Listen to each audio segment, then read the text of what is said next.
Alright, so in this video, we're gonna switch back to Samsung KS8000, which is right over here.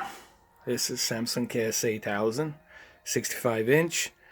And we're gonna go ahead and we'll do some custom picture settings as well, but we're also gonna talk about the exclusive games and how important are exclusive games and what's going to happen in terms of future Microsoft versus Sony, stuff like that. We'll talk about that as we go. So let's do this.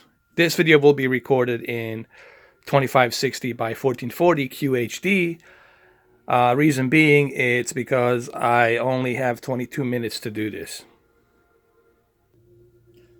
Alright, so here we are with the Samsung KS8000 65-inch television.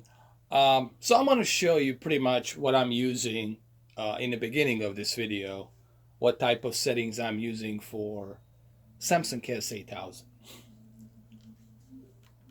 So first thing first, here.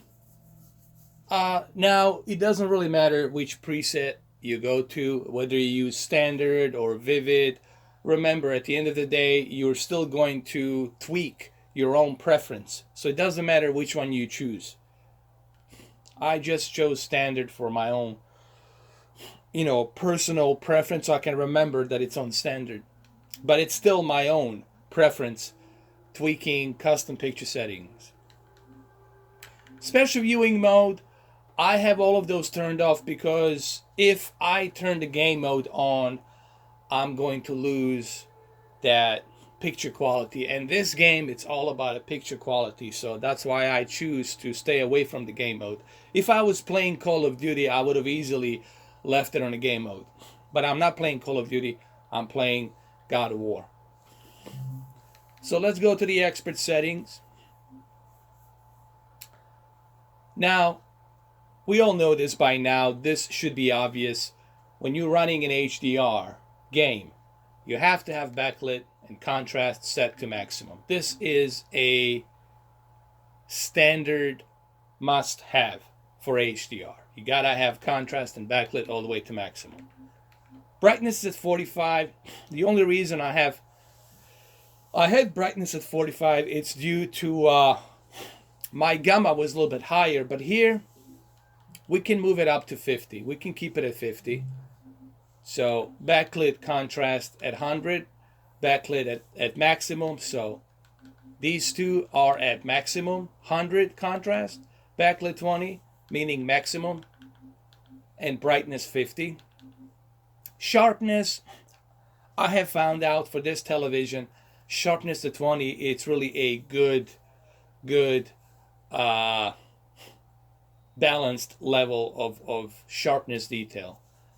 If you go a little bit to the 0, then this is a big TV, and depending how far you're watching it from, it might not look as sharp. So I think sharpness at 20 here, it's reasonable, so leave it at 20. Color 53, I would move it to 50. The color should be at 50 because you already have HDR, you already got quantum dot coloring technology in this TV, so you already got that nice spectrum of colors. This is a full wide color gamut TV, so you don't have to worry about color that much. Leave it at 50. Tint, you don't mess around with this. All of this other stuff, dish look clean view, auto motion plus, you can keep it on automatic, but honestly, I would turn it off. I would turn the sucker off. You don't need this. Turn it off. Honestly, I'm not a huge fan of soap opera. Just turn it off. Smart LEDs at high, that's fine because you want to take advantage of that peak brightness from HDR, so you can keep smart LEDs at high. UHD color has to be on so you can take advantage of HDR. Dynamic contrast at high. This is something where you can keep it at medium, doesn't have to be at high. I mean, it's up to you. Some people turn it off completely. You can do that if you want. But see what happens when you go all the way to high, then you are blowing your white bright levels. Do you guys see that? Keep an eye here, right here. Look what happens when I turn it off. It's much better. But look what happens when I turn it all the way high. you are overblowing your white bright levels. So you're losing the detail. So turn it off. I would just say turn that sucker off. You don't need that. Color tone, I like to keep it at warm 2. But I think warm 1 here would be reasonable. I would say warm 2 is a little bit too yellow. So you want to avoid that yellow. Too much of yellow, it's not good. So I would avoid warm 2. Keep it at warm 1. Warm 1, it's going to give you a nice balance between cold blue and yellow. So yellow warm. So you want to keep that balance between blue and yellow. Keep that tone balanced so you get a nice spectrum of tone of color. You see, what I'm doing on this video and what I did on Sony X900E, I'm trying to keep everything balanced. And this is exactly the same thing that professional calibrators are looking for. They're looking for that balance. They don't want to overblow the white bright levels. They don't want to crush the deep dark levels. They don't want to oversaturate. They want to keep the color tone balanced. They're looking for a balanced picture. So keep the tone of color, keep it at warm 1. Keep it at warm 1 right here. Gamma, never mess with gamma. Keep the gamma at default 0. Color space, you can keep it on automatic. And that's about it. That's what I'm using. You guys should rewind the video, pause the video, and then write these settings down. Take a pen and pencil and a sheet of paper and write all these things down. Now let's go and play this game a little bit, and we'll talk about Xbox versus Sony, and we'll talk about the exclusivity and stuff like that. In terms of the HDR settings within the game, keep the HDR settings on 50, okay? Let me see if I can do that here. Anyway, keep the HDR. When you start the game from beginning, it's going to prompt you and ask you, how would you like to adjust your HDR? Keep everything on 50. Keep that HDR on 50. The brightness and contrast HDR slider should be at 50. Both of them at 50, okay? Now let's go ahead and let's talk about Microsoft versus Sony and how important the exclusive games are, in my opinion. And I'm going to try to be unbiased here, and then you guys can leave a comment. Let me know what you think.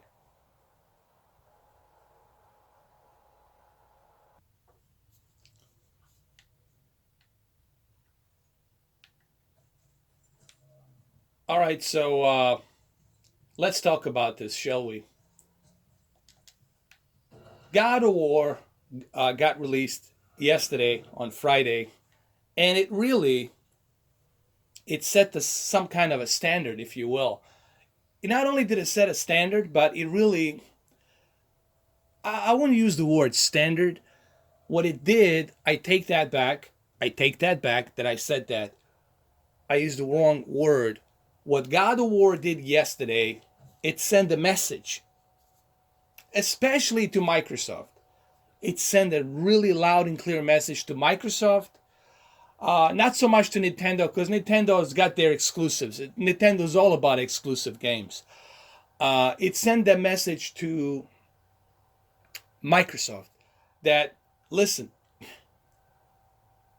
it's not all about the power. Sure, the power of the console is very important, but at the end of the day, it's high quality first party exclusive games that are important. And this game, God of War, sends that clear message. This game will make, by the end of this year, probably $1 billion. Will make billions of dollars worldwide. That's how huge this game is going to be. It's on such a high demand. It's selling out like crazy. The console's even selling out like crazy. All of their free, masonry special edition. I almost said Freemasons. I said stonemason build, even though Freemasons are stone builders as well, but masonry $150 collector's edition. It's selling out. So the game, it's selling out like crazy. Okay, it's 10 out of 10 across the board on all of the reviews. It doesn't go below 10 out of 10. It's just perfect. 10 out of 10, nothing short of masterpiece. So what Sony did yesterday with this game, it sent a really loud and clear message letting Microsoft know that, hey, it's not all about the power. I mean, what's the point of having that powerful console if you have no exclusive games to give to your Xbox members? A lot of people like myself who invested into Xbox or Xbox One X, sure, we do appreciate Sea of Thieves and Crackdown 3, but that's only two exclusive games. They're not like high quality exclusive games. They're A-okay, mediocre exclusive games. This is a high end quality exclusive game. And it's not just one exclusive game that's coming for Sony. You got Spider-Man, another high-end exclusive game. You got The Last of Us 2, A Days Gone. You got Detroit. I mean, the list goes on and on and on. All right? Not to mention PlayStation VR exclusives that are coming as well. So this is something that what Sony is doing here, it's sending a clear message to Microsoft that, hey, we just proved you wrong. Even with your powerful console that you have, that's $500 with a 4K Blu-ray player and all the other stuff that has inside, those third-party games really don't matter that much to gamers. What matters to gamers is this. I can only play God of War on PlayStation. I can only play it here. I can't play it anywhere else. And that, my friends, it's something that should be to concern to Microsoft. Microsoft should be very concerned about that. And I know that they're concerned. How many times is Phil Spencer going to congratulate? Congratulations on The Last of Us. Congratulations on the God of War. Congratulations on what was it? It's probably going to be Spider-Man. Congratulations on Spider-Man. Congratulations on this. Congratulations on that. How many times are you going to congratulate Sony? And this is not the first time that Sony has done this. Sony has done this with The Last of Us. Sony has done this with Metal Gear Solid 4, Guns of the Patriot. Sony has done this with a bunch of whole other games in the past. And they've been doing this for 28 years now. 28, almost 30 years. 28 years. They started what? In 95, right? Almost 28 years. Almost. And how long Microsoft's been doing this? Now, sure, when Xbox 360 came along, there were some pretty cool exclusives on Xbox 360. But Xbox One missed that opportunity. They were too concentrated on the Kinect and television and TV and all this other stuff, media centers, cross platforms. They were trying to shove something to gamers that they didn't care. Gamers only cares about the games. I buy a console because I want to play games on it, exclusive games on it. If I want to buy a 4K player, man, I'm going to buy a 4K player. I'm going to buy Oppo. If I want to buy a entertainment center, I'm going to buy entertainment center. All right? I'll get DirecTV, whatever. I'm going to hook up everything to it. I'll get TiVo. I mean, I think Microsoft, it's always missing the opportunity. And I'm not trying to take a poop on Xbox. I'm simply saying that Microsoft, it's always missing the opportunity. They're always missing that opportunity that it's there. And they had plenty of time. I mean, come on. You were making that Xbox One X. You had 3.5 years to give a console prototype to developers, give them all the kit to developers, pay the developers, make these first-party games, So when you release Xbox One X, you'll have at least 7 or 8 or 9 or 10 high-end exclusive games, and then you can claim that mark and say, hey, look, we are stepping into a different direction. But Microsoft has failed to do that. I mean, look at Sony just this week alone, previous week, I'm sorry. Week of April 16th till 20th. 2 exclusive games. Like a good quality, high quality exclusive games. Yakuza 6 and God of War. That's just this week alone. I mean, this previous week alone. 2 exclusives, high quality exclusives. All right. Not to mention MLB The Show came out the week before that, and there was another game that came out. Okay. And then Shadow of Colossus. I mean, and we're not done yet. There's another one coming next month, about, I don't know, like 15 days from now or 18 days from now. Detroit Become Human. It's coming also as well, which is another high quality, stunning, graphically looking game from the creator of Heavy Rain, Indigo Prophecy, Beyond Two Souls, David Cage, Quantic Dreams. They are producing not just any kind of first party games. They're producing high quality first party games. Microsoft, you are not producing high quality first party games. Sorry to break it to you, but Sea of Thieves, it's not a high quality first party game. It's mediocre at its best, okay? Crackdown 3, it's not going to be a high quality first party game. I'm sorry. And they're cross-platform. You can play them on PC. Meaning I can sell my Xbox One X right now and I can play Sea of Thieves on the PC. I can play Gears on PC. I can play Forza on PC. What happened to exclusives? It's fine and dandy that you have... I'm sorry for raising my voice, but I'm a little bit upset. It is fine and dandy that you have Red Dead Redemption in native 4K. It is fine and dandy that you have Destiny 2 in native 4K, Far Cry 5 in 4K. That's all fine and dandy. But those are third-party games. The same third-party games I can play on PlayStation or on the PC. All right, so people buy consoles. Here's what Microsoft doesn't seem to understand. People buy consoles because of games like this. Because of games like this. Why? Because they can only play it on that console or on Sony. They can only play it here. They can't play it anywhere else. It clearly says only on PlayStation. And I'm not trying to act like a Sony fanboy. It might sound like I am. But I have to criticize Microsoft. And it's not just me criticizing it.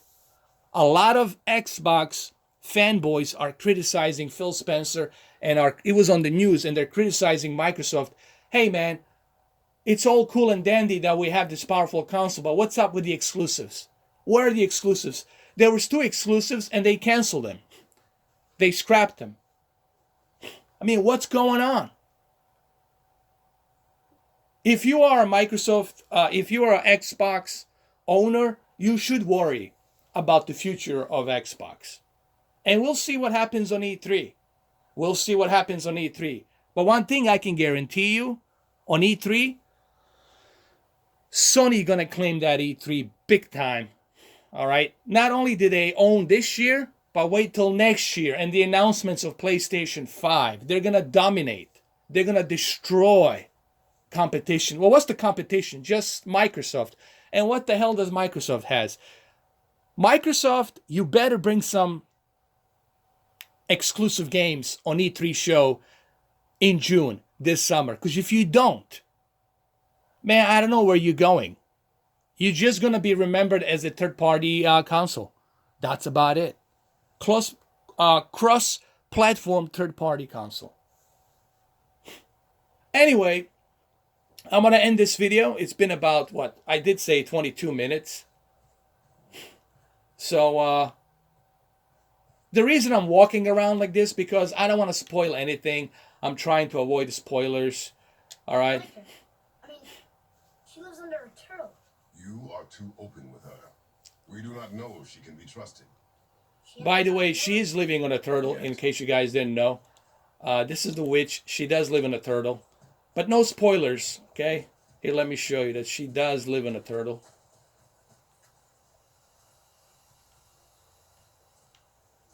I don't know if you guys can see it from here. But anyway, like you can see the leg right here. You can see the shell. So there you go, guys. There you have it. Let me know what you think. Remember, I have all of the consoles. I got everything. So I'm totally unbiased. But I have to criticize Microsoft for not bringing out these exclusives. Like, what happened? You know, okay? I want to hear what you guys have to say down on the comment section below. Place your opinions. That's okay. We can all agree to disagree. But don't expect me to agree with your opinion. I mean, I'll respect your opinion, but don't expect me to agree to it. Okay? So let me know what you think. All right? Thank you for watching this video. And make sure you write these settings down for Samsung KS8000. These exact same settings can be used for QLED, because QLED is pretty much something that KS series gave birth to. The only difference between QLED and Samsung KS series is that it has a little bit of a higher peak brightness. It's looking at 1400 peak brightness nits, so it can go a little bit higher, but it's pretty much the same deal. All right, guys, I'm talking about a Q9F, not the Q6F. Q6F, it's about the same. Q7F, it's about the same. The only Q9F goes a little bit higher, okay, in peak brightness nits. So thank you for watching this video, guys. Take care.